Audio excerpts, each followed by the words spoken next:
Hi guys, Paul the DIY Guy here, and welcome to That's PS. Today, I'm going to be showing you some more advanced techniques when working with plastic canvas. Now, I had previously done a very basic tutorial, and if you haven't seen it already, I would highly recommend you go check it out first. But today, I'm going to cover two different things. So one, I'm going to show you how to deal with irregular shapes, and number two, I'm going to show you how to work with different colors. So check it out, and come on over this way. I'll give you a better view of what I'm working on. So in order to do these techniques, you are going to need some plastic canvas, a pair of scissors, a couple different colors of yarn, and some plastic canvas needles. These tend to have a larger eye hole and a blunt end. Okay, so to get started, I'm just going to cut out a small piece out of the plastic canvas. I'm going to start with the rectangular piece and go from there. Okay, so last time I did this, I had a squarish piece, but that is not always going to be the case when working with plastic canvas. So let's make a couple of steps. Alright, so we've got an irregular size piece where we are going to have to learn a little bit different technique on how to deal with that. Alright, you need to cut a piece of yarn, and I typically do this about an arm's length, and you'll need to thread that through the needle. Now I'm going to start the bottom row, just like I did in my previous example. So when it comes to do the second row, I'm going to go back up. Now I always like to do a long stitch at the back, if at all possible. You can see I've got a couple of different longer stitches here. I just find it looks nicer. I find it hides the canvas better. That's just me. If you really want to do the short version, I won't stop. And you continue on as far as you can, going this direction. Now in this case, the step, there is no problem. I'm going to go up the step, come down, and now we have run into a bit of a problem. I cannot go straight up here and go back, so I have to decide from this point where I'm going to go next. Now, I can't go here, so that's okay. Actually, I think I can just go, make my decision to go up one more step, up and over,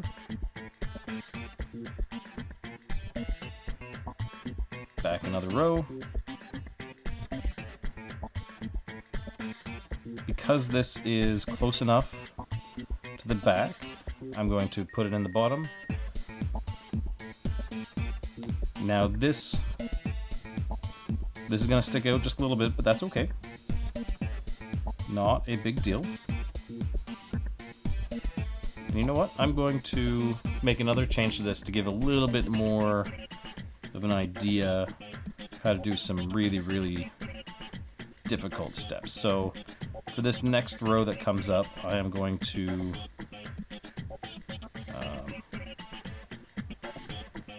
I'm going to cut from this side. So I'm coming across back this way,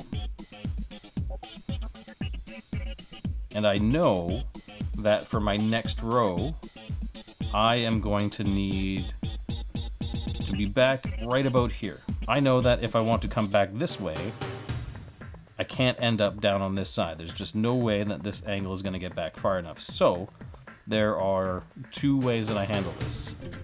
One, I could stitch all the way across, put my yarn through the back, and then come back this way. Now in this case, that probably is the better decision.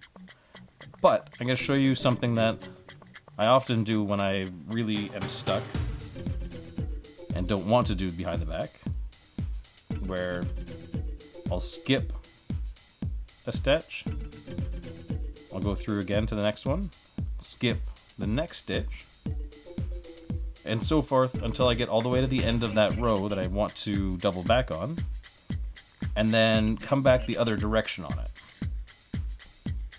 So I fill in all of the missing stitches that I skipped when I was going the one direction. So what that does is that will actually bring me all the way back to where I was, as if I had never left. If you look at the back here, you can barely even tell that I did that. Alright, so I'm going to finish off this one last row, and then I'm going to switch to my next technique, which is working with different colors. Alright, all done. Time to finish it off at the back, which if you watched the last one, you'll know you just slide that through. Pull it snug, snip it off. Just like so. Okay, so for my second color, I've taken another piece of yarn, snipped it to length, I get this one short because I know I'm not going to need very much of it, and I have put it onto the needle. Okay, so first I need to decide where I want to start. Now in this case, I think I'm going to want to start here. So I'm going to flip my piece over, and I'm going to put my needle behind the existing yarn and pull my needle out where I would like to start. This can be a little bit long. If this tail's long, you can always cut it off.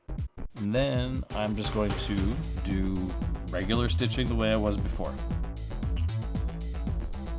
Okay, so that puts my second color into place. Now I also want to do this one up here.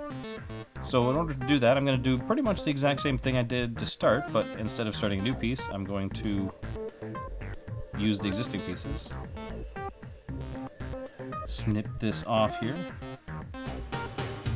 Get it out of the way. I want to know where I want to start the next section, so I'm going to start right around here.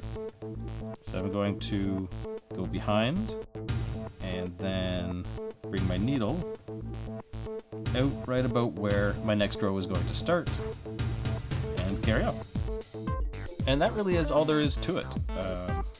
Finish this piece off. You can either go back through the black or probably a better idea, go through the color that you just did, and you are done. So that is how you do some irregular shaped pieces and multiple colors on the same piece. Hope that helps. Thank you so much to Jazz for asking me about this. And that's all there is to it. It's really not that much more difficult to do some weird shapes and different colors as it is to do just one color. So hopefully that helps you out if you are trying to figure out how to do this sort of thing. So if you have any questions about this, please let me know at paulthediyguy@gmail.com. Link is in the doobly-doo, and I will do my very best to answer them. And if you like this video, make sure to hit the like button. If you haven't done so already, make sure to hit that subscribe button. And as always, thank you so much for watching. Until I see you next, stay crafty, my friends.